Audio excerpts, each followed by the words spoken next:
manera, no terminamos el día de ayer. Hasta lo que vimos, ¿alguna duda? ¿Todo entendido?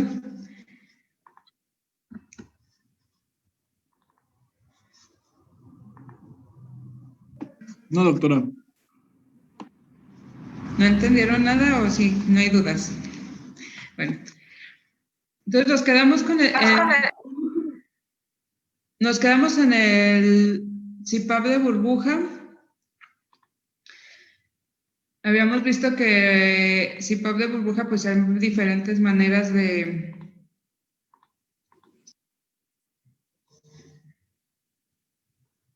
administrarlo, ya sea por una válvula de PEP o el dispositivo de CIPAP de burbuja que ya venden de manera que lo venden y que es fácil de instalar, pero vamos a seguir cuando no tenemos ninguno de esos dispositivos, no tenemos ventiladores disponibles o que simplemente en nuestro hospital pues no hay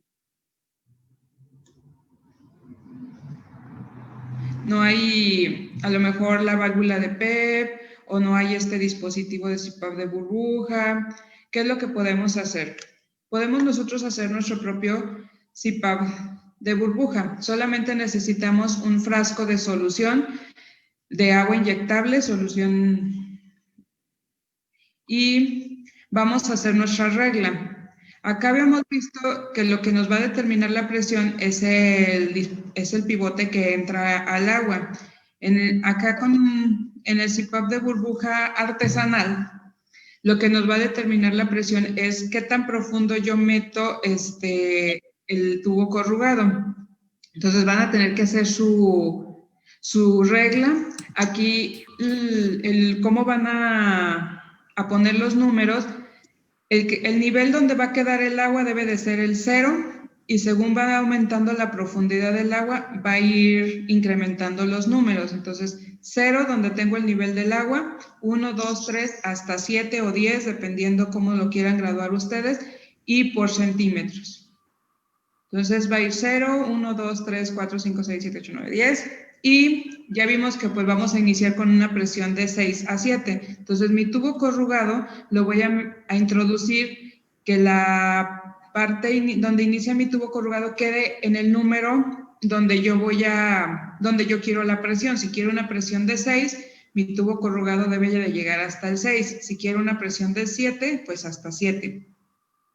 Hay que hacer un orificio en una parte de la solución, en una de las esquinas, que es por donde vamos a introducir el tubo corrugado. No debe de quedar completamente sellado. O sea, ustedes deben de hacer un orificio grande donde quepa el tubo corrugado y que quede un espacio. Tenemos que simular esta parte de este dispositivo, que es la de liberación de presión. Podemos hacer un orificio grande, meter nuestro tubo corrugado y para que no se mueva podemos poner una jeringa, pero la jeringa sin el émbolo para que me sirva como válvula de liberación de presión, ¿sí? Entonces vamos a poner igual nuestro administrador de oxígeno. Si tenemos blender, pues podemos utilizar el mezclador, o si no tenemos mezclador, podemos conectarlo directamente al flujómetro. Nada más teniendo en cuenta que pues ahí vamos a estar administrando el oxígeno, la fracción inspirada de oxígeno que vamos a administrar pues va a ser al 100%. Muchas veces incluso no podemos tener la cámara térmica, sino que se conecta directamente el tubo corrugado al flujómetro, o podemos tener un sistema Venturi en esta parte si no contamos con la cámara térmica. Pero lo ideal es que utilicemos un mezclador para nosotros dar exactamente la fracción inspirada de oxígeno que requiere nuestro niño y estar monitorizando a ese niño. Acuérdense que si ese niño necesita un FIO2 mayor a 60%, ya es falla el CIPAP y tengo que intubar a ese niño, tengo que cambiar de modalidad de ventilación. Entonces, lo ideal es que tengamos el mezclador. Acuérdense que mi aire tiene que estar calentado, entonces mi aire tiene que estar caliente y húmedo, entonces necesito mi cámara térmica. utilizamos el mismo sistema Hudson para este dispositivo. Hay que ajustar la interfase o las puntas nasales. En esta parte donde habíamos visto que va el manómetro, en el caso de la válvula de PEP, en el caso del CPAP artesanal, lo tendríamos que tapar con una, como está aquí, lo tendríamos que tapar con con un taponcito de los de las llaves de 3 vías, o incluso el tapón que trae el dispositivo Hudson, ¿no? Porque ya nuestra válvula de liberación de presión la vamos a hacer nosotros al dejar el orificio más grande. Y después vamos a introducir nuestro tubo corrugado en nuestra solución salina, en nuestra solución agua inyectable, para dar la presión. Esta solución debe de borbotear para ver que está realmente que está dando PEP o presión de distensión, borbotea, ¿sí? Entonces ese es el que ustedes deben de saber hacer en un momento de que no tengamos ninguno de los otros dispositivos. Funciona bien, hay que estarlo cuidando mucho, hay que estar cuidando a ese niño, hay que estar vigilando muchísimo más que con los otros dispositivos, porque aquí no tenemos algo que me controle bien la presión, ¿sí? O sea, es algo que es por la profundidad de mi tubo corrugado. Entonces, si mi niño empieza a llorar, tenemos riesgo de que incremente la presión y que cause un neumotórax. Entonces, sí hay que estar cuidando más a estos niños.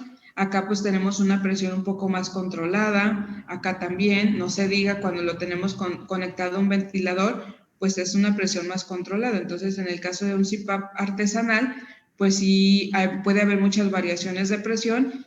Lo ideal es que este dispositivo pues sea temporal, en lo que podemos tener algún otro de los dispositivos, ya sea que traslademos al niño al cunero y ya le pongamos conectado a un ventilador, o en lo que podemos conseguir alguna otra forma de administrar la presión, ¿no? Entonces, el principio, en cualquier forma que vayan a administrar el CPAP, pues es lo mismo, ¿no? Es una fuente de oxígeno y una fuente de presión, y la interfase, y es un modo no invasivo. ¿Qué cuidados debo de tener con el CPAP? Ya vimos todas las lesiones que puede causar la interfase. La interfase tiene que hacer presión sobre la cara del niño. Entonces, como está, luego a veces si se salen las puntas, deja de dar presión o hay mucha fuga de presión. Entonces, no tenemos que pegar mucho la interfase a la nariz, y por eso se produce la lesión en el tabique nasal. Entonces, hay que colocar estas protecciones al bebé. Hay que hacerle los orificios, lo pueden hacer con Ipafix, con algún Duoderm, que son y que protegen muy bien la piel. Y ya nada más le hacen los orificios para que entren las puntas nasales. Incluso ya algunas enfermeras tienen sus planillas para hacer estos dispositivos. Nada más lo que modifican es el tamaño de los orificios nasales de acuerdo a las puntas que vamos a utilizar. Entonces también hay que proteger el filtrum. Si vamos a utilizar mascarilla nasal y no puntas nasales, como las que tenemos en el caso de estas, también hay que proteger el puente nasal, porque es donde generalmente se sufren las lesiones. También hay que proteger la parte donde, si el niño está muy cabezón, o no tanto cabezón, sino muchas veces en esta parte donde toca el tubo corrugado, queda muy pegado a la piel, y también aquí les produce lesiones porque el gorrito está hasta la cabeza. Entonces la parte de la mejilla queda descubierta. Si está muy justo el tubo corrugado y tiene mucho contacto con la piel, también ahí se han producido quemaduras o lesiones de la piel. Entonces hay que estar cuidando y ver si está muy pegado en esa parte de la cara, pues mejor ponerle ahí otra protección del mismo Ipafix o Duoderm, con lo que estemos haciendo nuestras protecciones, para evitar tener lesiones. Y luego a veces los niños quedan quemados en esta parte porque no nos fijamos o no tuvimos el cuidado de proteger al bebé. Siempre hay que tenerlo con gorrito. El gorrito nos sirve para fijarlo y para que no pierda calor. También, pues algo que ya les dije, humedecer el aire. Muchas veces estuvo corrugado o se llena de agua y eso también nos genera una falsa presión y se mueve mucho, entonces empieza a hacer mucho ruido. Si está el niño conectado a un ventilador, el ventilador no lo va a detectar como presión extra y luego van a sonar las alarmas. Pero si no lo tenemos conectado a un ventilador, hay que checarlo, porque hay veces que se junta tanta agua en el circuito que llega hasta la nariz y hay que aspirar. Vemos que se empieza a desaturar y es porque la interfase se llenó de agua. Hay que aspirar las secreciones constantemente. Es como un adulto que tiene puntas nasales, pues les irrita la nariz, entonces hay que estarlo aspirando, se producen más secreciones para que no se nos vayan a tapar también las puntas.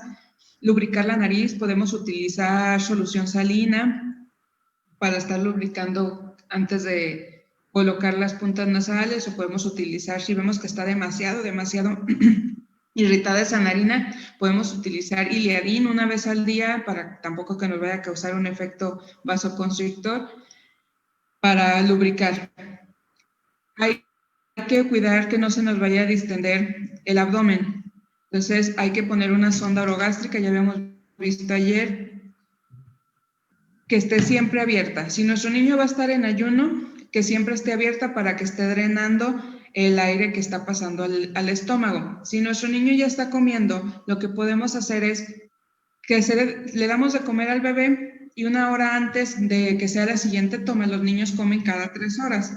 Entonces le damos de comer, la cerramos 2 horas y 1 hora antes de la siguiente toma se abre un rato la sonda para sacar el aire que se pasó al estómago, porque muchas veces los niños que están en CPAP se dejan en ayuno porque observamos que el abdomen está distendido y no es más que el aire que está pasando. Entonces podemos hacer esta técnica o abrir la sonda, aspirar un poquito con una jeringa y dejarla abierta un ratito para que la siguiente toma ya haya salido el aire y toleren bien y no se nos vaya a distender el abdomen, o incluso ya vimos que puede haber rupturas gástricas por tanta presión que nos está dando.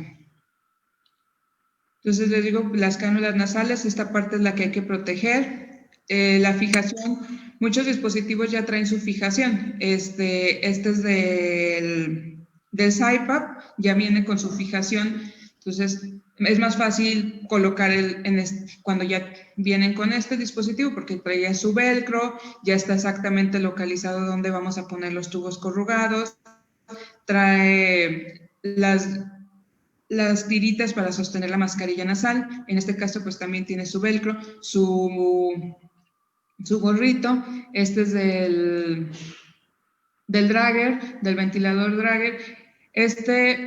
Muchas veces les ponemos un gorrito abajo que nos ayude un poco más a proteger la piel del bebé y después ponemos este arnés. Ya se fijan la mascarilla o las puntas nasales, se fija los tubos corrugados y ya no se mueven tanto. Pero con todos los dispositivos que pues son menos sofisticados, podemos utilizar el gorrito que trae el sistema Hudson. Ya este paquete trae un gorrito. Este CPAP Hudson trae el gorrito, entonces solamente tenemos que adaptar cómo se lo vamos a poner al niño. Entonces podemos poner unos seguritos en cada uno de los lados y con unas ligas, y ya de esa manera fijamos el CPAP.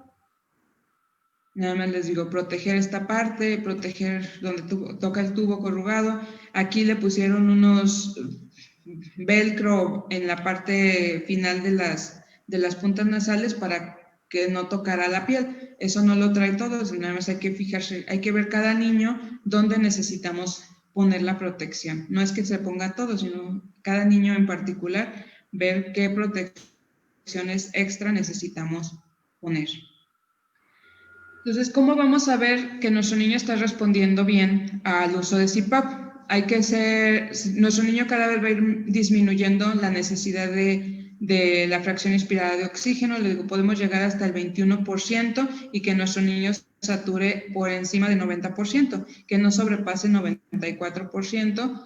Muchos niños ya vimos que lo que queremos hacer es mantener nuestra capacidad funcional residual. Entonces, muchos niños lo único que necesitan es presión, no tanto oxígeno. Entonces, podemos mantenerlo al 21% y nada más estar administrando presión.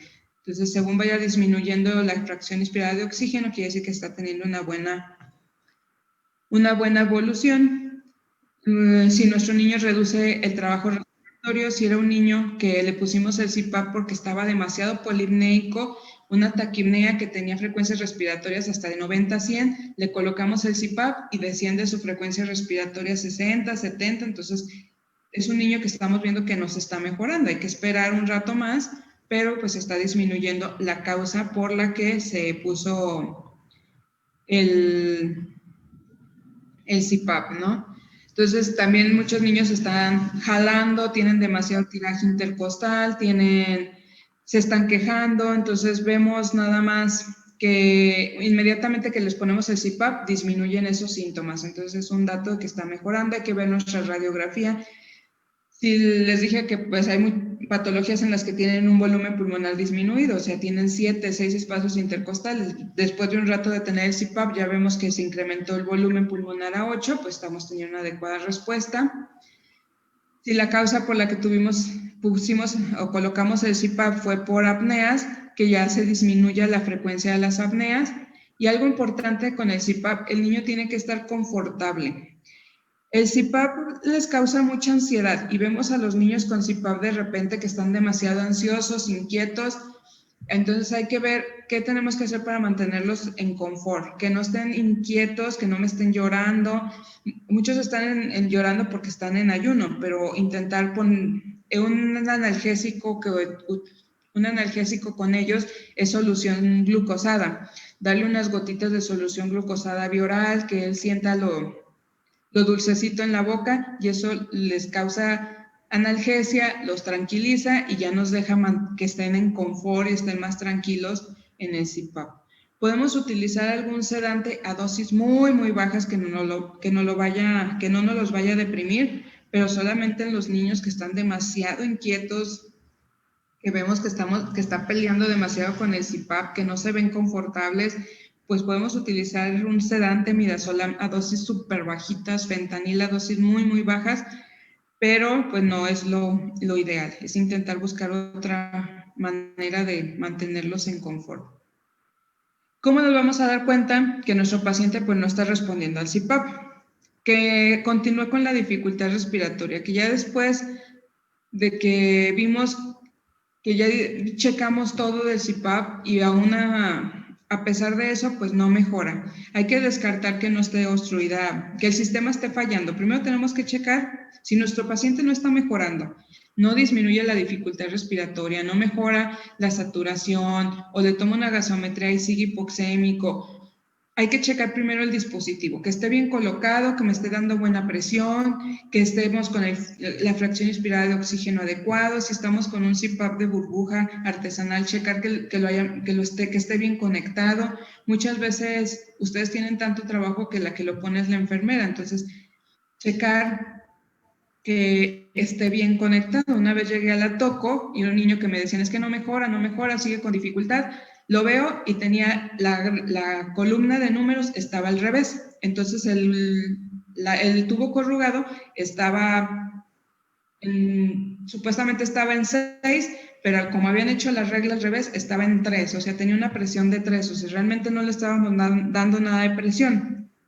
Entonces, se volteó la regla, lo metimos hasta 6, me empezó a dar más presión y ese niño mejoró. O sea, son esos detallitos que hay que ir checando, que ustedes deben de ir, o sea, si no lo hicieron ustedes, checar que esté bien conectada la fuente de oxígeno, aspirar al niño, que no vaya a tener obstrucción nasal, que sea la interfase adecuada, que no vaya a estar demasiado pequeño y que esté fugando mucho por las puntas nasales, que nuestro niño a veces, si ya tenemos un CPAP que lleva varios días, la nariz se congestiona, entonces buscar alguna manera de lubricar esa nariz, le digo, o sea, podemos utilizar Iliadin, podemos utilizar pura solución salina,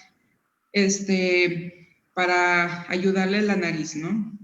Que esté el niño presentando apneas frecuentes, a pesar del uso del CPAP, pues hay que cambiar. Ya en ese niño tenemos que intubarlo, que esté presentando bradicardia, acidosis respiratoria. Descartar que no estemos sobredistendiendo el pulmón. Ya vimos que si lo sobredistendemos por una presión aumentada que le estamos dando al niño, nos va a causar retención de CO2. O sea, primero checar que no estemos excediéndonos en la presión. Si no es así, pues está fallando el CPAP y tenemos que buscar otra modalidad de ventilación. Si nuestro niño está con choque, ya sea cardiogénico porque tiene alguna cardiopatía congénita o séptico y pues necesita más apoyo. Ese niño por el mismo choque necesita más aporte de oxígeno, está requiriendo más oxígeno, entonces pues ya esa modalidad está fallando. Y si mi niño necesita un FiO2 mayor a 60% para mantener una adecuada oxigenación y aparte ya tengo una presión de 7, pues ya es falla el CPAP. El niño necesita más apoyo, necesita pasarlo a ventilación mecánica. Entonces acuérdense que aquí el FiO2 máximo que puedo tener en un niño en CPAP es 60%. Entonces vamos a ver un video de cómo colocar el CPAP.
Pues es otro sistema de CPAP de burbuja que ya venden, pero así es lo que les digo que tienen que poner en su solución salina, en su agua inyectable. el 0 al nivel del agua y que vaya graduado por centímetros hasta el fondo. Y van a introducir su tubo corrugado hasta donde quieren que les dé la presión. Si se fijan, aquí lo metieron hasta 6, que es donde la presión que quieren que les dé a ese bebé. ¿Sí? ¿Alguna duda de CPAP?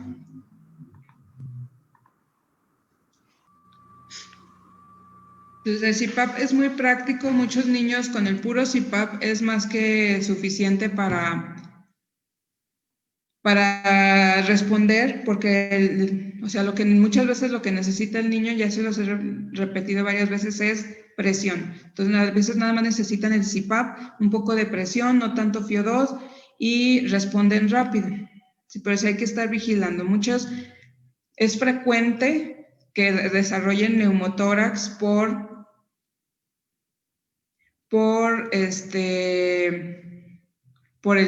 uso del CPAP, por no estar vigilando, o sea, no es tanto por no estar vigilando, sino que algo pasa que incrementa la presión, no hay esa falla la válvula, o el niño hace demasiado esfuerzo y genera demasiada autopep y se truena el pulmón, y es el neumotórax, y son niños que se van a complicar, sellos pleurales, presiones altas en el ventilador. Entonces sí, así como nos ayuda mucho el CPAP, que es un sistema que se utiliza muchísimo, pues también nos puede traer muchas complicaciones. ¿Sí? ¿Alguna duda?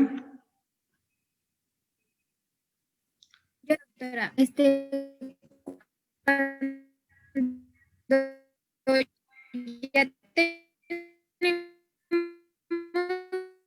Carla, no te al escuché. niño en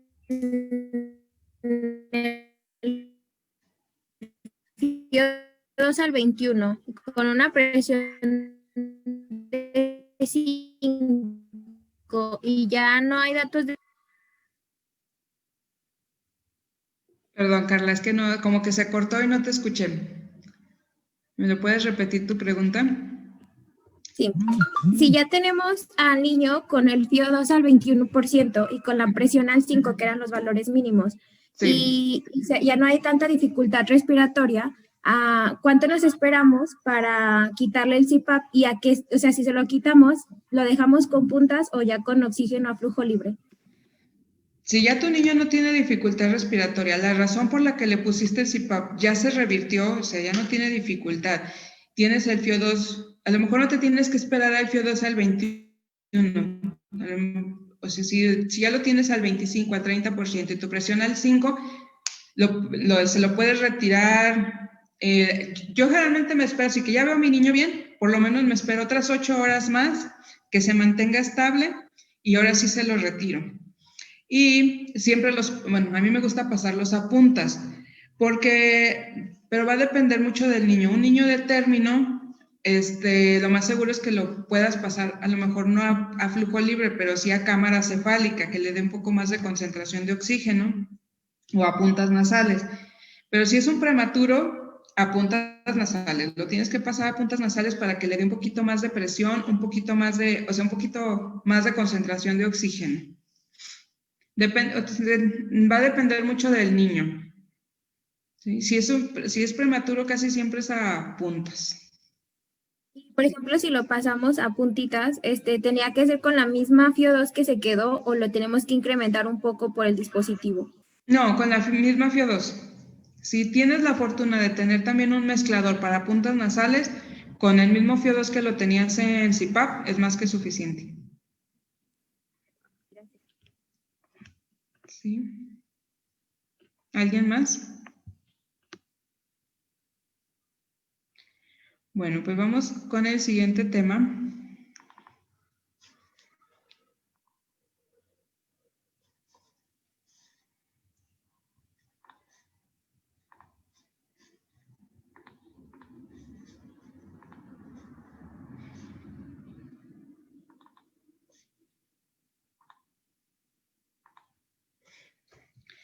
Bueno, vamos con el taller de gasometrías.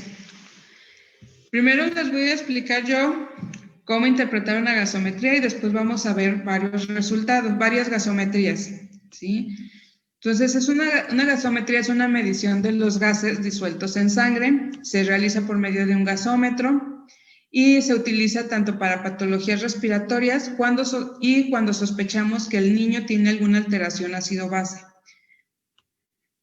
Pues podemos hacer diagnósticos de procesos respiratorios, si nuestro niño está reteniendo CO2, cómo está nuestro intercambio gaseoso, cómo está oxigenando mi niño con el PO2 y procesos metabólicos por medios del bicarbonato. ¿Qué diagnóstico vamos a tener con la gasometría? Podemos tener un niño con acidosis o alcalosis. Acidosis si tenemos el pH menor a 7.35, alcalosis si tenemos el pH mayor a 7.45. Podemos tener, hay que ver si es respiratorio o si es de origen metabólico, si me está compensando o no está todavía compensando mi cuerpo ese evento que está pasando mi niño, si está oxigenando bien o si está en hipoxemia, normoxemia o nos estamos pasando en la concentración de oxígeno que le estamos dando a nuestro niño. Acuérdense que lo respiratorio compensa lo metabólico y lo metabólico compensa lo respiratorio. Lo respiratorio la compensación es rápida y la compensación metabólica es más tardada. Entonces, ¿qué pH normal debemos de tener? Un pH de 7.35 a 7.45. Los niños los primeros días de vida, les pongo este signo de interrogación, porque los niños, el neonato, tiene acidosis respiratoria de manera normal los primeros días de vida. Si se acuerdan cuando vimos SDR, vimos que podíamos tener una acidosis siempre y cuando que nuestro pH no bajara menos de 7.2. Entonces es normal que mi niño tenga acidosis metabólica los primeros días de vida. Pero también hay que tener en cuenta que para yo hacer el diagnóstico de asfixia, cuando veamos ese tema, mi niño tiene que tener acidosis metabólica, pero a ciertos niveles. Entonces es normal, pero si está menos de 7, es asfixia. Entonces, esto es el pH normal. Si el pH únicamente me va a indicar, si está menos de 7.35 mi pH, que hay una acidemia, o sea que hay demasiados ácidos en la sangre, y mayor a 7.45, que hay una alcalemia. Mi PCO2 normal, va a variar si estamos al nivel del mar. A nivel del mar es de 35 a 45 milímetros de mercurio, lo normal de PCO2. Si tenemos un PCO2 menor a 35, estamos hablando de una alcalosis respiratoria. Y si está reteniendo CO2, tiene un CO2 mayor a 45, estaremos hablando de una acidosis respiratoria. Lo metabólico va a estar determinado por el bicarbonato. El bicarbonato es de 22 a 26 milimoles por litro. Si tenemos menos de 22, va a ser una acidosis. Si está arriba de 26, estaríamos hablando de una alcalosis metabólica. El déficit de base, pues nos va a hablar si es un proceso agudo o si es crónico. Lo normal es que tengamos un valor de más menos 2. Si está negativo, pues quiere decir que nuestro niño está en acidosis. Si está positivo, está en alcalosis. Si ya tenemos un déficit de base normal, pues es un proceso agudo. Si ya nos está compensando, pues es un proceso crónico. Entonces, si nuestro pH está mayor a 7.45 y lo que está alterado es que tenemos, o sea, si tenemos un pH mayor a 7.45, estamos hablando de una alcalemia. Entonces hay que ver si es metabólico o si es respiratorio. Si lo que está alterado es nuestro CO2, que está a menos de 35, pues probablemente estemos ante una alcalosis respiratoria. Si lo que está alterado es el bicarbonato, que tengamos un bicarbonato mayor a 26 o 28, dependiendo, estamos hablando de una alcalosis metabólica. Pero si nuestro pH está del lado contrario, es menor a 7.35, y lo que está alterado es el CO2, que está mayor a 45, estamos ante una acidosis respiratoria. Pero si lo que está alterado es el bicarbonato, está a menos de 18 o menos de 22, estamos hablando de una acidosis metabólica.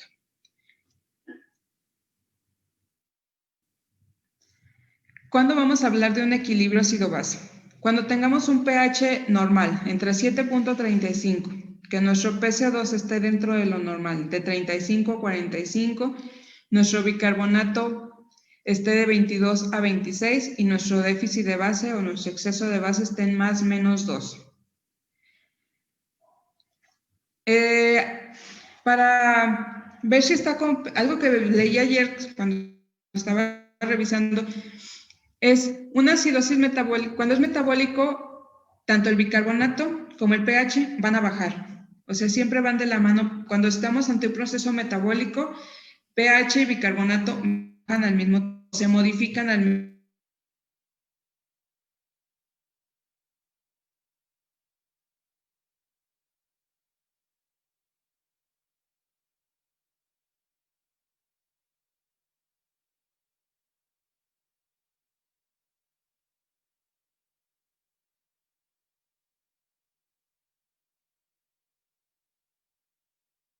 Van de la mano los dos y los respiratorios son diferentes o sea, se van a los extremos contrarios.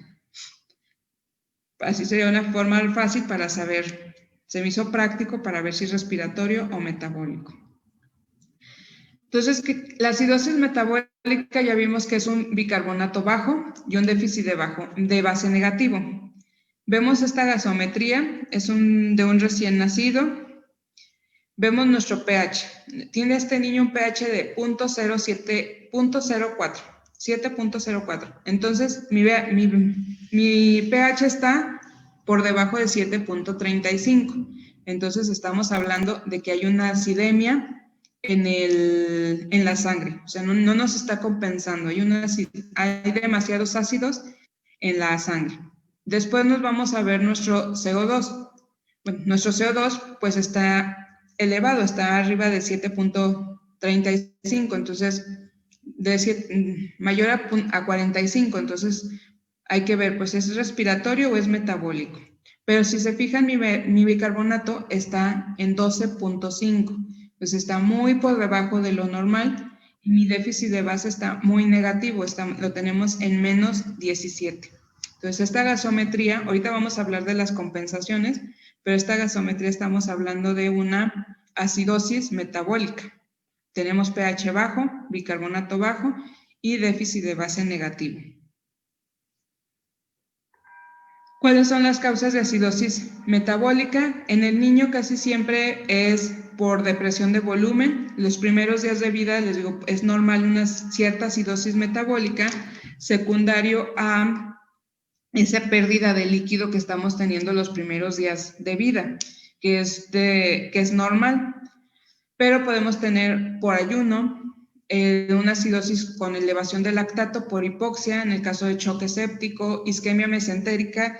Los neonatos, isquemia mesentérica la pueden presentar en enterocolitis, una enterocolitis ya severa o grave, en el que tengamos una perforación, tengamos un 3B,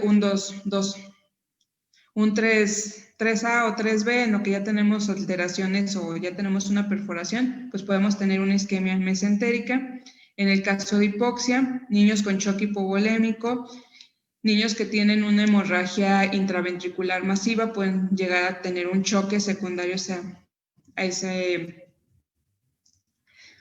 sangrado que tuvieron. Así, tipo B no hipóxica, los niños que están con convulsiones. El propofol es un medicamento que se utiliza mucho para sedación en pediatría. En neonatos no lo utilizamos, pero muchas veces a los neonatos los llegan a ver intensivistas pediatras y pueden llegar a pasarles propofol. Entonces, una causa de acidosis metabólica puede ser el uso de propofol. El hierro, intoxicación por salicilatos. Si el niño llega de su casa con acidosis metabólica, pues una causa deberíamos de buscar la intoxicación. Y una acidosis láctica por un síndrome de intestino corto.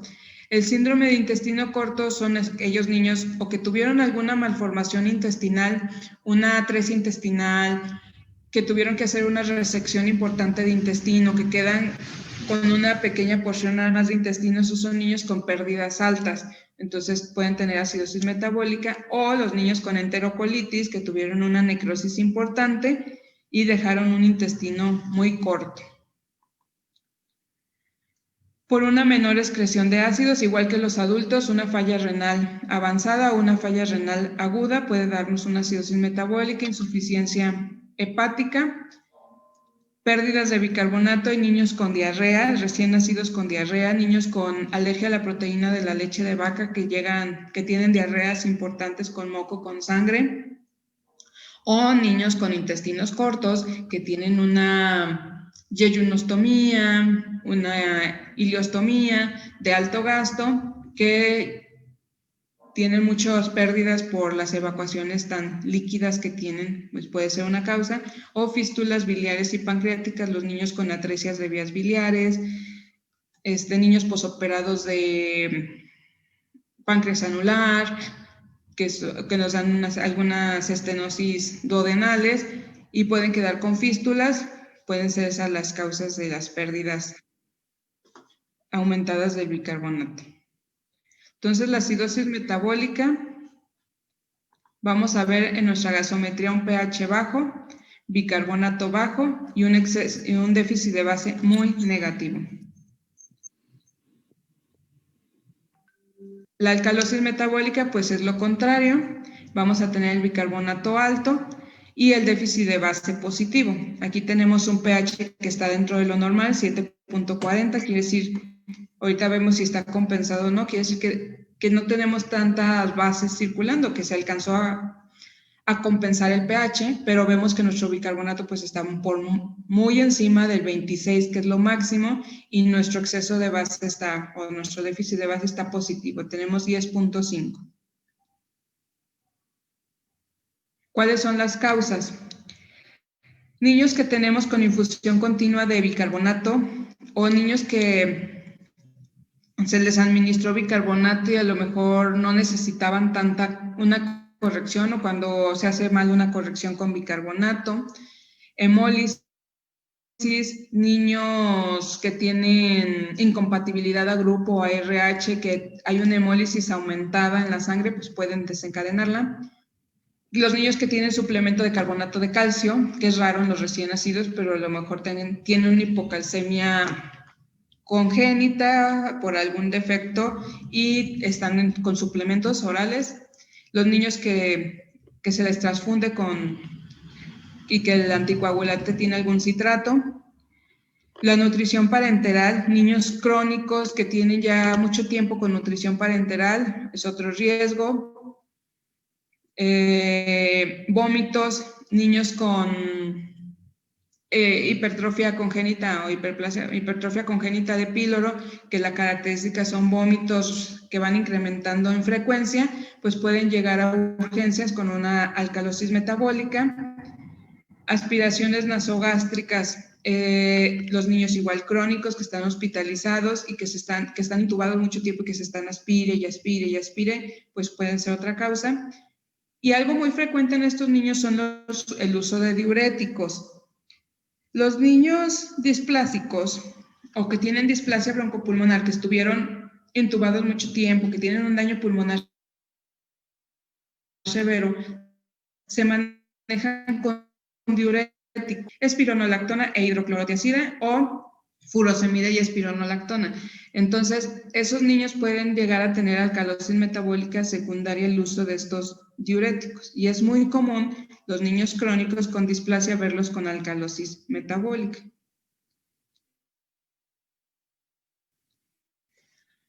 Entonces ya pasamos a los procesos respiratorios, en el que una acidosis respiratoria es una elevación del CO2. Si vemos aquí, nuestro pH está en 6.89, o sea, está hacia la acidemia, tenemos una acidemia. Si vemos nuestro bicarbonato, pues está elevado, pues tenemos un bicarbonato de 31.8. Entonces, si tenemos un bicarbonato elevado, sería una alcalosis metabólica. Entonces, estamos y vemos nuestro CO2 elevado. Entonces, ¿qué me da? La elevación del bicarbonato me da una alcalosis. Entonces, no es metabólico. Y una elevación del CO2 me da acidosis. Entonces, estamos ante una acidosis, pero de origen respiratorio. Mi bicarbonato está al lado contrario y mi CO2 es el que está cumpliendo el requisito para una acidosis respiratoria. Mi déficit de base está negativo, lo que me apoya que sea acidosis, y mi pH pues exageradamente negativo, ¿no?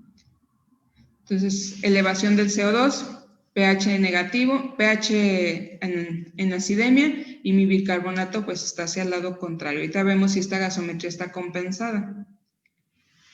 Pues las causas de acidosis respiratoria son aquellas en las que no se pueden, hay una obstrucción de la vía aérea, o que mi cánula esté tapada por secreciones, que no tengamos una adecuada ventilación. Los niños que están haciendo apnea pueden tener acidosis respiratoria, enfermedad pulmonar crónica. Los niños con displasia broncopulmonar pues pueden tener también un poco de acidosis respiratoria. Podemos tener edema pulmonar en niños cardiópatas, algunas enfermedades, todo aquello que no me permite una adecuada ventilación, puedo tener acidosis respiratoria. Ya vimos que también el mal uso del CPAP, si tenemos una presión demasiado aumentada y tenemos nuestro pulmón sobredistendido, pues vamos a retener CO2 y vamos a tener una acidosis respiratoria. Ahora el lado contrario, donde barremos mucho CO2, o sea, el CO2 está bajo. Esta gasometría vemos que nuestro pH está conservado, está entre 7.35 a 7.45. Mi bicarbonato pues está bajo, está hacia la acidosis, pero lo que está más negativo, o sea, está más fuera de lo normal es mi CO2, mi CO2 está en 26, está muy lejos del 35, 45 normal que debería de tener ese niño. Entonces, esta gasometría estaríamos en una alcalosis respiratoria. Las causas de alcalosis respiratoria pues puede ser una polipnea, una taquipnea, los niños ansiedad, sepsis por gram negativos, enfermedad pulmonar, enfermedad intersticial, el uso de jantinas. Ya vimos que utilizamos muy frecuentemente las jantinas en los neonatos como estimulador de apneas, puede ser los que nos causen la alcalosis respiratoria. Si vemos hasta ahí la gasometría, pues es fácil. Vemos qué es lo que está alterado. ¿Está alterado el CO2? ¿Cómo está mi pH? Pues está hacia la acidemia o hacia la alcalemia. ¿Y qué es lo que está alterado? ¿El CO2 o el bicarbonato? Hasta ahí podemos decir que vamos bien. Pero ¿cómo se va a compensar? El cuerpo no puede estar eternamente hacia la acidemia o hacia la alcalemia, entonces tiene que buscar el equilibrio. Entonces, lo respiratorio va a compensar lo metabólico. ¿Cómo lo va a compensar? El CO2 uniéndose con el agua me va a producir bicarbonato. Entonces, si yo tengo exceso de CO2, una acidosis respiratoria, al combinarse con el agua me va a producir bicarbonato. Aumentando el bicarbonato, compenso una acidosis respiratoria con una alcalosis metabólica. Entonces, esa es una manera de compensar. Y lo metabólico, pero recuérdense que la compensación metabólica pues está dada, por lo menos requiere 24 horas para compensarlo. Y lo metabólico compensa lo respiratorio. El bicarbonato se va a... La anhidrasa carbónica se va a descomponer en bicarbonato y en hidrógeno. Y de esa manera va a compensar lo respiratorio. Entonces, una acidosis metabólica se debe de compensar una acidosis se debe de compensar con alcalosis.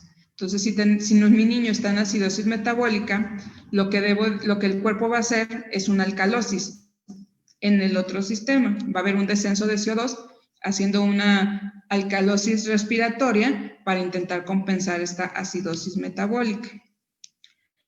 La alcalosis metabólica se va a compensar con una acidosis incrementando el CO2, haciendo una acidosis respiratoria. La acidosis respiratoria se va a compensar con una alcalosis metabólica, va a haber elevación de bicarbonato, y una alcalosis respiratoria se va a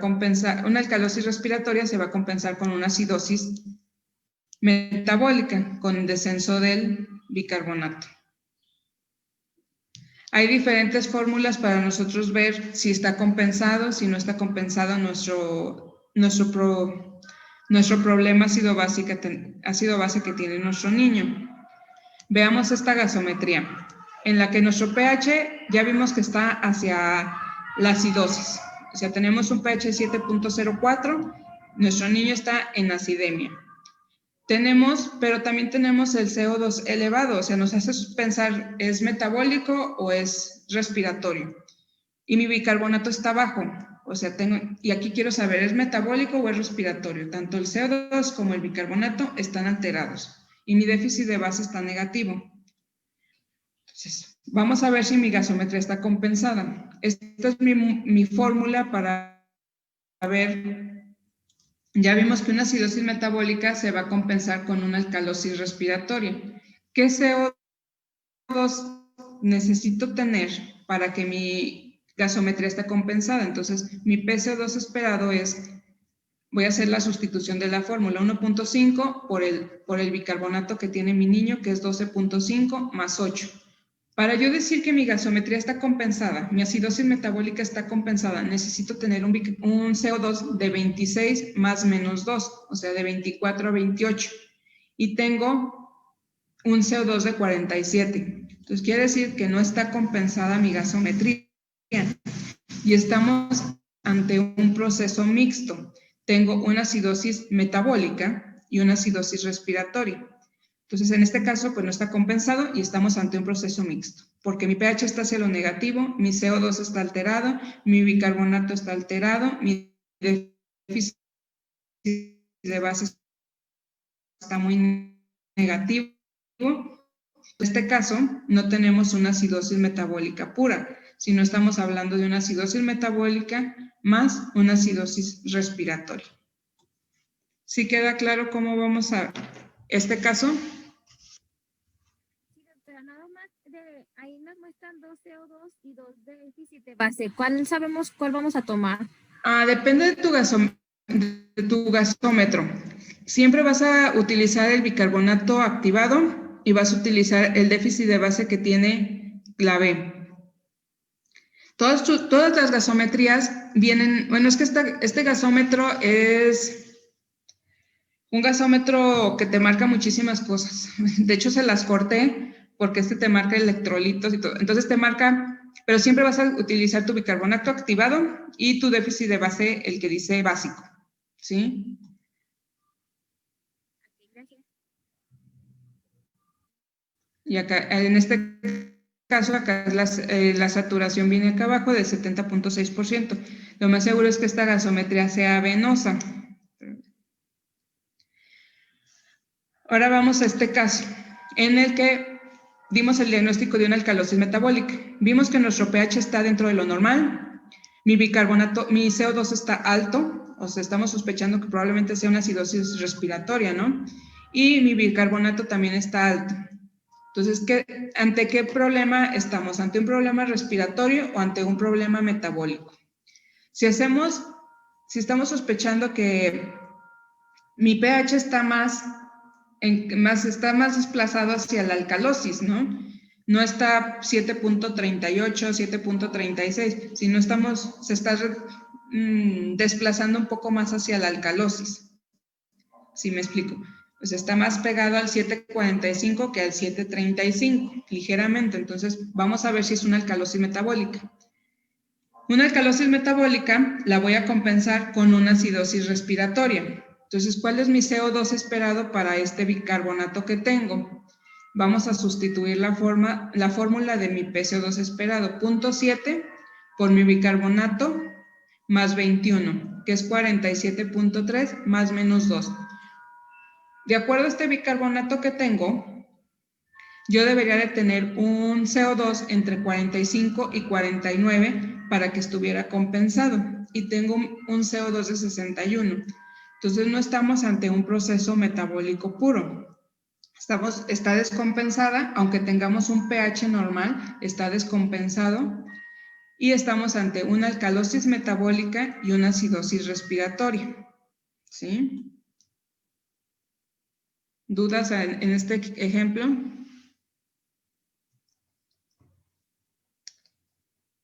Eso se calificaría como mixto, ¿no? Pero, o sea, más allá de hacer las fórmulas para ver si está compensado o no, o sea, no sé si hay otra forma de ver si es mixto o nada más La forma de verlo es con de acuerdo a la esta patología de tu... fórmula. Que Otra vez está cortando. siempre se han No se escuchó. hecho más difíciles. Carla, no te escuché, como que se corta.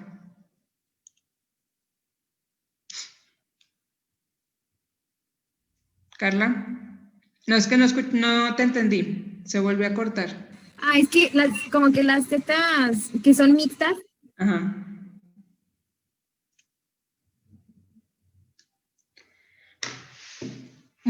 ¿Cómo saber si es mixto o si estamos compensando? Yo pienso que lo que estabas preguntando. También tienes que ver a tu paciente. ¿Qué es lo que, si tu paciente está chocado, ¿qué va a tener? Va a tener una acidosis metabólica. Si tu paciente es meramente respiratorio, pues su problema va a ser respiratorio. Entonces, no nomás hay que ver la gasometría, sino también hay que ver a tu paciente, qué es lo que tiene. Si ya es un paciente crónico, vas a sospechar que el bicarbonato esté elevado. Hay que ver si te está compensando con el CO2. Si lo tienes con diuréticos, pues vas a tener una alcalosis metabólica. Entonces también hay que ver a tu niño, qué es lo que sospechas que tiene y ver si está compensado. Y si está compensado o no, es un poco para lo del manejo del ventilador. Por ejemplo, en este caso, pues sí, tienes una acidosis, estás pensando que es una alcalosis metabólica porque tienes el bicarbonato, probablemente sea un niño crónico, ya de unos 30 días de vida, digamos algo, está todavía intubado, entonces lo tienes con doble diurético y tomas esta gasometría para ver qué movimientos vas a hacer al ventilador. Entonces dices, bueno, tiene un bicarbonato elevado, estoy pensando que tiene una alcalosis metabólica, pero mi CO2 está elevado. Voy a ver si este CO2 es el que debería de tener para compensar mi alcalosis metabólica. Estás viendo que no. Entonces, en ese momento, que está muy por encima de lo que deberías de tener para compensar esa alcalosis metabólica. Entonces, lo que vas a hacer es modificar tu ventilador para lograr este bicarbonato ideal. Bueno, más bien este CO2 ideal para esta patología para este bicarbonato que tiene tu niño. Entonces hay que ver si no necesita aspirarlo o que tu modalidad de ventilación ya es insuficiente. Entonces tu niño en este caso tiene dos problemas ahorita. Y entonces hay que empezar a compensar. Lo que puedes compensar rápido es lo respiratorio, moviendo el ventilador. ¿Sí? ¿Sí quedó clara tu duda, Carla? Sí, maestra. Gracias. ¿Sí? Entonces, esta gasometría habíamos dicho que era una acidosis respiratoria. Aquí, si vemos nuestro bicarbonato, pues está alto. Entonces, estamos pensando, no es metabólico porque si tenemos un pH hacia la acidemia. Nuestro CO2 está elevado, entonces es una acidosis respiratoria. Y nuestro bicarbonato está elevado, o sea, tenemos una alcalosis metabólica, ¿sí? Entonces, esta es una acidosis respiratoria, pero quiero ver si mi bicarbonato es suficiente para compensar ese CO2 que tengo. Entonces, voy a sustituir la fórmula de punto 1, porque estamos ante un proceso agudo, de punto 1, el CO2 que tengo, y mi bicarbonato que debería de tener mi niño es de 16 más menos 3. Entonces, no, esperen, ya. Mi bicarbonato para este CO2, mi bicarbonato debe de incrementar 16.3 del valor basal. Para yo compensar este CO2, mi bicarbonato debe de estar 16.6 milimoles por litro encima de lo normal. Entonces, si tomamos en promedio de 22 a 26, que es lo normal de bicarbonato, más el 16.6 que debe de estar por encima mi bicarbonato para ver si está compensado, yo debo de tener un bicarbonato de 40 más menos 3, o sea, desde 37 a 43. Entonces, mi bicarbonato apenas se está empezando a elevar para compensar este CO2, ¿sí? Entonces todavía no me llega a compensar esta acidosis respiratoria, pero ya se está empezando a elevar, ¿sí? Entonces, mi fórmula en la acidosis respiratoria es lo que debo de tener por encima de mi bicarbonato basal para compensar esta acidosis. Entonces, en este caso, 16.6 por encima del 24. Entonces, debo de tener 40 de bicarbonato para compensar mi acidosis respiratoria. ¿Sí quedó claro en este caso? Y en el caso de la alcalosis respiratoria, ¿sí, Erika? Entonces, ejemplo, a ver si entendí. Entonces hace este cálculo, ¿verdad? Para ver si está compensado o descompensado. Pero podemos diferenciar aquellas situaciones en donde está en vías de compensarse, o sea, que todavía no está como en ese tiempo, podríamos decir, limítrofe, en donde no sabemos si realmente está descompensado o apenas se va a empezar a compensar. Por ejemplo, en este caso, el bicarbonato ya se está elevando. Entonces, tu proceso, lo mínimo que debes de tener es 37 y tienes 31. Quiere decir que tu cuerpo ya está empezándolo a compensar, ¿sí? Entonces, ya lo está empezando a compensar, entonces hay que tomarle una gasometría. Bueno, aparte no vas a dejar esta gasometría así, o sea, no puedes dejar un CO2 de 166, pero tomarle una gasometría posterior para ver si tu bicarbonato ya compensó. Pero sí está en vías de compensación porque ya está elevándose el bicarbonato. Y aparte algo que en los niños hospitalizados no es tan difícil porque tú puedes ver las gasometrías previas, puedes ver cómo se estaba comportando en los días anteriores o en los turnos anteriores y ves si se ha estado compensando. Lo ves cómo se va elevando el bicarbonato en las gasometrías previas y dices, bueno, está en vías de compensación. O sea, y acuérdate que en este caso tienes un problema respiratorio y lo que te lo va a compensar es lo metabólico.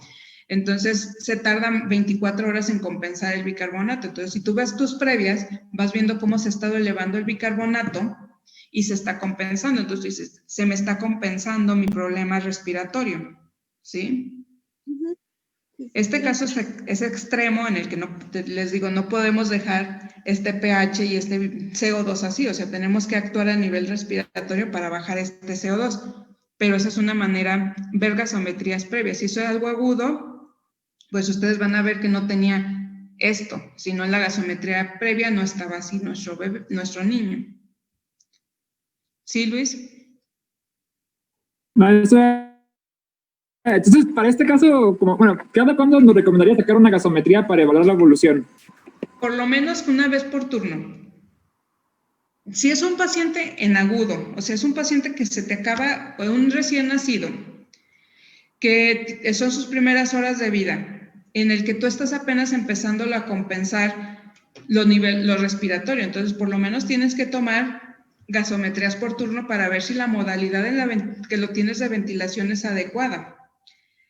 Si estás ante un proceso metabólico, una acidosis metabólica, que tu niño está chocado, pues a veces que le tomas 2, 3 gasometrías por turno para ver si no necesitas hacer otra acción para compensarlo, ¿no?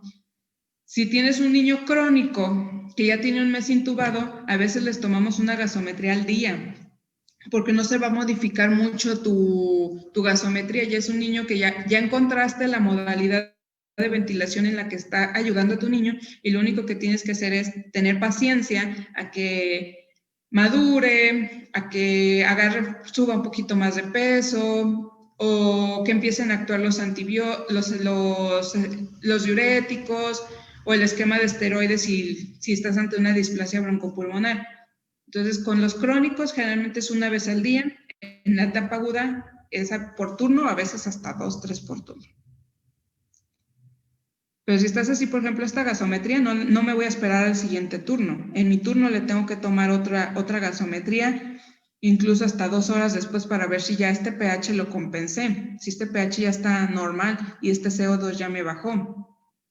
En el caso de esta gasometría, ya vimos que tenemos los dos problemas. A lo mejor este niño no le voy a tomar en este turno, me voy a esperar al siguiente turno o me espero unas 8 horas para ver si ya se me compensó o para ver cómo sigue mi bebé. Este niño igual, si quitamos el PO2 que está hipoxémico, este niño, estoy ante una acidosis metabólica. Entonces, a lo mejor a este niño le voy a tomar otra en el siguiente turno para ver si este bicarbonato ya me mejoró. ¿Sí? O sea, mucho depende, les digo, para el siguiente turno, esta sí la tengo que tomar otra en 2, 3 horas para ver si este CO2 ya bajó. En la alcalosis respiratoria, bueno, tenemos esta gasometría en la que tenemos un pH dentro de lo normal, igual que el anterior, pues está desplazado el pH un poco más hacia la alcalosis. ¿Y qué tengo alterado? Mi CO2 está bajo, entonces es una alcalosis. Y mi bicarbonato está bajo, lo que me hablaría de una acidosis metabólica. Entonces, si mi pH está un poquito más hacia la alcalosis, sospecho que estoy ante una alcalosis respiratoria. ¿Y cómo voy a compensar una alcalosis respiratoria? Con una acidosis metabólica. Entonces voy a ver si mi bicarbonato es suficiente para compensarme esa alcalosis metabólica. Entonces voy a hacer la sustitución, digamos que es algo agudo, 0.2 por mi bicarbonato, por mi CO2 actual, que es de 26.2. Mi bicarbonato debe de bajar 10.6 de lo normal para compensarme este CO2. Entonces, 24 es mi bicarbonato normal, menos 10.6, que es lo que debe de bajar mi bicarbonato para compensar este CO2. Entonces, mi niño debería de tener un bicarbonato de 13.4. En esta fórmula no viene más menos 3, pero generalmente es más menos 3. Entonces, tenemos aquí 16, pues podríamos decir que ya están compensando mi bicarbonato esa alcalosis respiratoria, ¿sí? Aquí les puse descompensado, pero podríamos incluso considerar lo que ya está en vías de compensación o incluso si vemos otras fórmulas que vienen más menos 3, pues ya estaría compensado mi bicarbonato, ¿sí? ¿Sí quedó claro? Entonces, en la alcalosis, en la acidosis respiratoria, vamos a ver, mi bicarbonato debe estar por encima de lo normal y en la alcalosis respiratoria por debajo de lo normal para compensar. Entonces, vamos con esta. ¿Sí? Carla, ¿tienes alguna duda? No, maestra, es que me sacó y me volví a meter. Bueno, aquí tenemos esta gasometría. Vemos que nuestro pH está acidótico, ¿no? Está por debajo de 7.35. Tenemos un pH de 7.007. ¿Qué es lo que está alterado? Mi CO2 está en 65. Podría ser una acidosis respiratoria, ¿no? Y mi bicarbonato está en 16.1. Podría ser una acidosis metabólica. Mi déficit de base está negativo. Vamos a hacer mi fórmula para compensar. Si estoy pensando que es una acidosis respiratoria, porque es lo que está más alterado, hago la sustitución de 0.1 por mi CO2 actual, mi bicarbonato, para compensar una acidosis respiratoria, mi bicarbonato debería estar 9.5 por encima de lo normal. Entonces,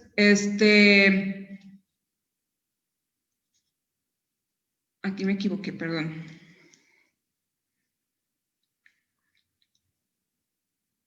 Aquí debería ser 24. 24, que es mi bicarbonato normal, más 9.3, que es lo que debería de estar. Deberíamos de tener para este CO2 un bicarbonato de 33.3 para compensar una acidosis respiratoria. ¿Sí? Me equivoqué aquí, perdón. Entonces aquí deberíamos de tener 33.3 de bicarbonato. Aquí en mi bicarbonato deberíamos de tener 33, entonces tenemos 16, quiere decir que ni siquiera está intentando compensar esta acidosis respiratoria. Estamos ante un proceso mixto. Y si dijéramos, bueno, tengo una acidosis metabólica, vamos a hacer la fórmula de mi CO2 esperado para una acidosis metabólica, que es 1.5 por el bicarbonato que tengo más 8. Deberíamos de tener un CO2 de 32 más menos 2, o sea, ninguno de los dos está compensado, entonces estamos ante un proceso mixto. Tenemos una acidosis metabólica y una acidosis respiratoria, entonces tenemos una acidosis mixta, ¿sí? ¿Sí quedó clara esta gasometría? En el que ninguno de mis dos, ni mi bicarbonato, si estuviéramos pensando en una acidosis respiratoria pura, mi bicarbonato debería estar en 33, no lo tengo. Y si estuviéramos pensando en una acidosis metabólica pura, mi CO2 debería estar en 32 y no lo tengo. Entonces, estamos ante un proceso mixto. ¿Sí? ¿Quedó claro este ejemplo? Sí. Ahí quedó ya más claro lo que es un proceso mixto y que como pues vemos que las dos compensaciones ninguna está bien. Este es el segundo ejemplo. Tenemos un pH dentro de lo normal, está entre 7.35 y 7.45. Mi bicarbonato, mi CO2, bueno, está con tendencia a la alcalosis, o sea, está más desplazado hacia la alcalosis. Mi CO2 está bajo. Sospechamos en una alcalosis respiratoria. Mi bicarbonato está un poquito bajo, está en 18.4. Mi déficit está negativo. Entonces vamos a ver ante qué proceso está. Si estamos diciendo que estamos ante una alcalosis respiratoria, vamos a hacer la sustitución. Lo hacemos como un proceso agudo. Tenemos un punto 2 por mi CO2 calculado. Entonces, mi bicarbonato debería de bajar 5.8 para compensarme esta alcalosis respiratoria. Entonces, 24 menos 5.8, mi bicarbonato debería de estar en 18.2 y aquí tenemos 18.4. Entonces, estamos ante una alcalosis respiratoria compensada, ¿sí? Este es un proceso compensado. Si se fijan, mi bicarbonato está en lo esperado para mi CO2 que tengo. Sí, este ejemplo quedó más, o sea, este es por lo menos un proceso compensado, ¿sí? En este ejemplo, en el que tenemos un pH claramente alcalótico, estamos en 7.59, vemos que mi CO2 está desplazado hacia abajo, o sea, tenemos una alcalosis metabólica, una alcalosis respiratoria, perdón, y mi bicarbonato está abajo en 16.5 y mi déficit de base está pues prácticamente normal.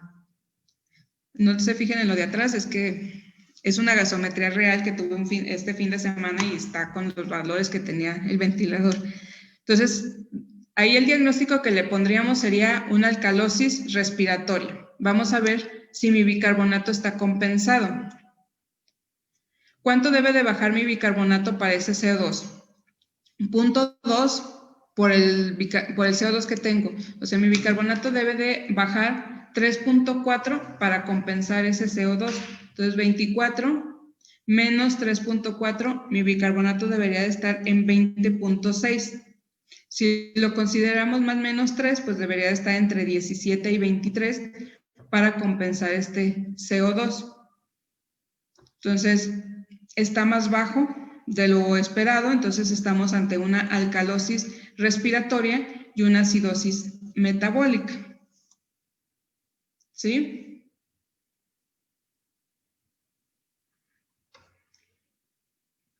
Sí, espero que les haya quedado claro.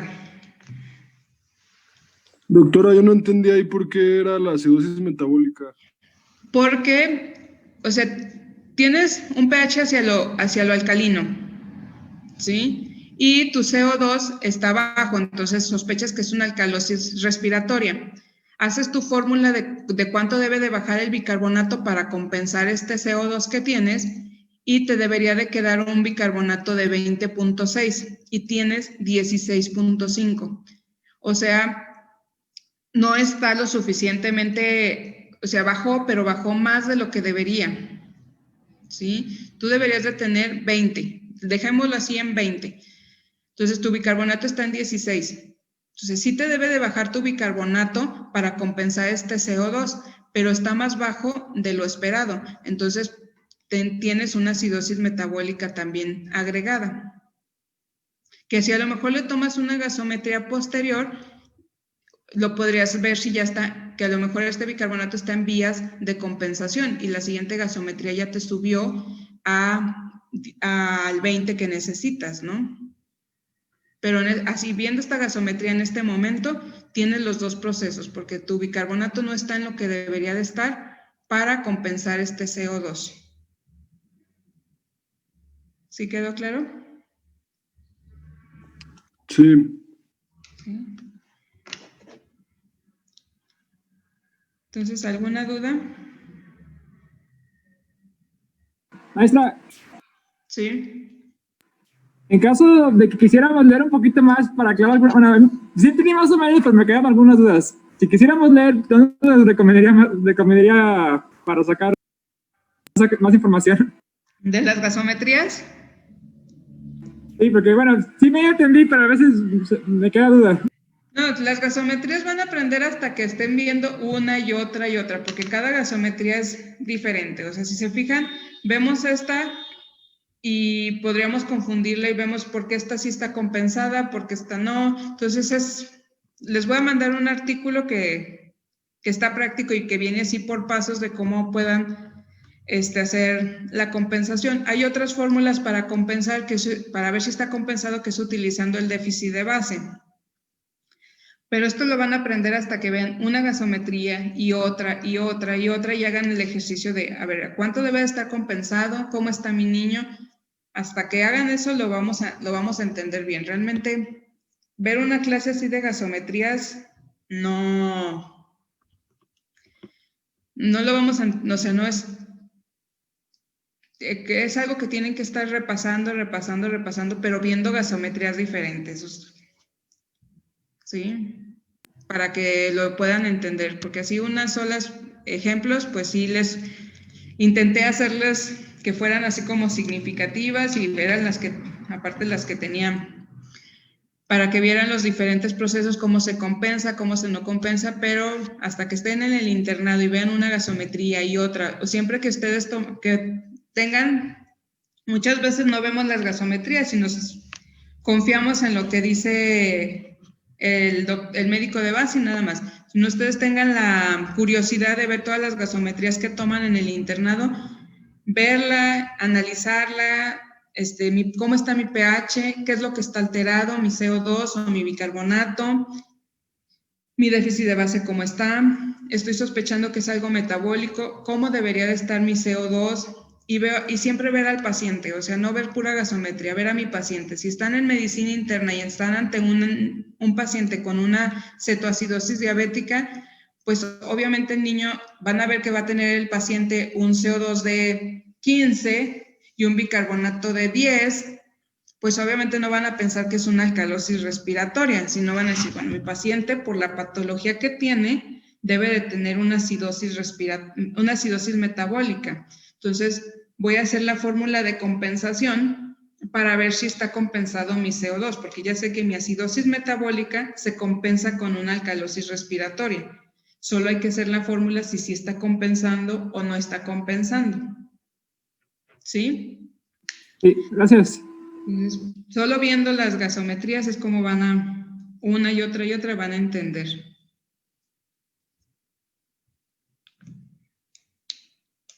Muy bien, entonces si no hay dudas, ahorita les mando las presentaciones, la de CPAP y la de gasometrías, y nos vemos el miércoles. Maestra, el artículo que nos iba a enviar, ¿lo va a enviar por el correo también? Por el correo del grupo. Sí, bien, gracias. Sí. Gracias, doctora, que tenga buen día. Igualmente, Gracias, buen día. doctora. Hasta luego, Ay, sí faltan doctora, buen Gracias, fin de doctora. semana. las clínicas, doctora. ¿Mande?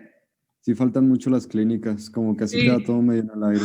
No, esto de gasometrías, realmente podrán leer muchísimos artículos y no, hasta que vemos las gasometrías, incluso uno en la residencia, todas las gasometrías que veías las tenías que explicar para entenderlas, porque no hay gasometrías en las que no sabes así, o sea, están todo alterado, todo, y tienes que hacer fórmulas para poder y hacer una y otra para entenderlo, si no, no.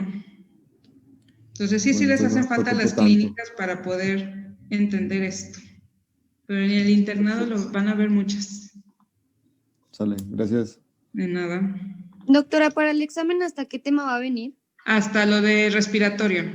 Sería lo de generalidades, el tamiz, lo del manual de reanimación y respiratorio. Ya CPAP ya no vendría, gasometrías pues tampoco. Ok, gracias. De nada, sí, nada más serían generalidades, tamiz, reanimación y lo respiratorio. Van a venir algunos casos clínicos sencillos, más que nada de reanimación.